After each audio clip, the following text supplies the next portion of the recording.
So ఈరోజు నేను మీతో ఫాలిక్యులర్ స్టడీ గురించి మాట్లాడతాను. అంటే ఒక కపుల్ న్యాచురల్గా ట్రై చేసుకోవాలని అనుకున్నారు, లైక్ ఐయుఏ ప్రాసెస్ చేసుకోవాలని అనుకున్నారు అనుకోండి, వాళ్ళకే కొన్ని స్కాన్స్ చేస్తామన్నమాట, అల్ట్రాసౌండ్ స్కాన్స్. లైక్ అంటే డేట్ వచ్చిన సెకండ్ డే అండ్ దెన్ వరుసగా ఎగ్ అనేది సైజ్ పెరుగుతుందా రిలీజ్ అవుతుందా అనేది వరుసగా స్కాన్ చేసి చూసుకుంటాం. దాన్ని ఫాలిక్యులర్ స్టడీ అంటాం.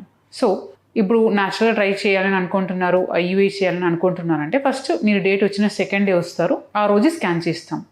సో యూజువల్గా స్కాన్లో గర్భసంచి ఎలా ఉంది అని చూసుకుంటాం, గర్భసంచిలో ఏదైనా ప్రాబ్లం ఉందని చూస్తాం, అంటే గడ్డలు, అడినోమయోసిస్ అట్లా ఏదైనా ప్రాబ్లం ఉందని చూసుకుంటాం. దాని తర్వాత అండాశయలో సిస్ట్ ఏదైనా ఉన్నాయా, and then number of eggs ఎలా ఉంది, అదన్నీ సైజ్ అన్నీ కరెక్ట్గా ఉన్నాయా అని చూస్తాం అనమాట. యూజువల్గా డే 2 స్కాన్లో ఆర్ లైక్ నార్మల్ అల్ట్రాసౌండ్ స్కాన్లో ట్యూబ్ అనేది కనిపించవు, అది దానికి సెపరేట్ ఫ్యూ టెస్ట్ ఉన్నాయన్నమాట. సో స్కాన్లో గర్భసంచి అండ్ దెన్ అండాశలో ఉన్న ఎగ్స్ ఎట్లా ఉంది అనేది చూస్తాం. సో ఇప్పుడు అన్నీ బాగున్నాయి అనుకోండి, సో ఒక లెట్రోజాల్ అనే టాబ్లెట్, ఓవులేషన్ ఇంజెక్షన్ టాబ్లెట్స్ అనేది ఒక 5 days ఇస్తాము. అండ్ దెన్ అవసరం ఉంటే ఇంజెక్షన్స్ కూడా యాడ్ చేస్తాం, లైక్ అదని హార్మోనల్ ఇంజెక్షన్స్ అనమాట.